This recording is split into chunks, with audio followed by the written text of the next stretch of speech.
पर उपचुनाव का ऐलान हो गया है। 30 अक्टूबर को मतदान होगा और 2 को नतीजों का ऐलान। उपचुनाव के ऐलान के साथ ही सभी पार्टियां भी तैयारियों में जुट गई।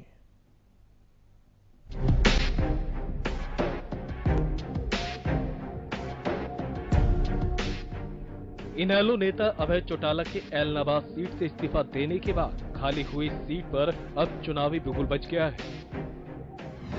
चुनाव आयोग की ओर से उपचुनाव के लिए घोषित कार्यक्रम के अनुसार एलनाबाद में 30 अक्टूबर को वोटिंग होगी और 2 नवंबर को नतीजे घोषित होंगे। उपचुनाव के लिए उम्मीदवार 8 अक्टूबर तक नामांकन दाखिल कर सकेंगे।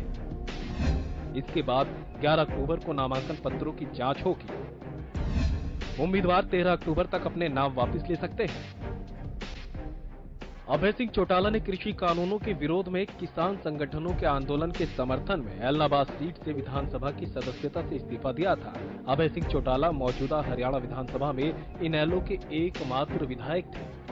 हरियाणा की राजनीति में इस चुनाव को काफी अहम माना जा रहा है। खासकर इंडियन नेशनल लोकदल के लिए ये चुनाव काफी अहम है। कांग्रेस के साथ ही यहाँ बीजेपी जेजेपी से भी इनेलो को कड़ा मुकाबला मिल सकता है। हमने तो शुरू दिन से कहा है कि हम और भारतीय जनता पार्टी मिलकर के चुनाव लड़ेंगे। आज चुनाव घोषित हुआ है और बहुत जल्दी बैठ करके इस पर रणनीति तैयार करेंगे।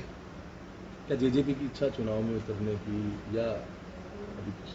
अब ये आपस में बैठ करके बात होगी। क्या समीकरण क्या देखते हैं?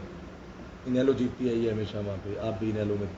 प्रदेश की मतदाताओं के हाथ में है। एलनाबाद विधानसभा क्षेत्र के जागरूक मतदाता फैसला करेंगे और अगर इनको इतना गुमान है तो वो फील्ड में आप देख लेना। फिर वो वोट मांगने जाएंगे, एक दरवाजे पे नाक रगड़ेंगे, एक नहीं रगड़ेंगे, एक मतदाता से संपर्क करेंगे, एक नहीं करेंगे। अगर इतना गुमान है तो फिर इस तरह की बात करते ही क्यों हैं? इनेलो के प्रधान महासचिव अभय सिंह चौटाला ने 3 कृषि कानूनों में सुधारों के विरोध में किसान आंदोलन का समर्थन करते हुए एलनाबाद विधानसभा सीट से इस्तीफा दे दिया था। अभय चौटाला ने जनवरी के अंतिम सप्ताह में विधानसभा की सदस्यता छोड़ी थी। नियमों के अनुसार 6 महीने के भीतर उपचुनाव कराया जाना अनिवार्य है, लेकिन तब तक कोरोना महामारी की दूसरी लहर ने उपचुनाव में बाधा डाल दी थी। हरियाणा की सियासत में ये उपचुनाव इनेलो के लिए बेहद महत्वपूर्ण होगा।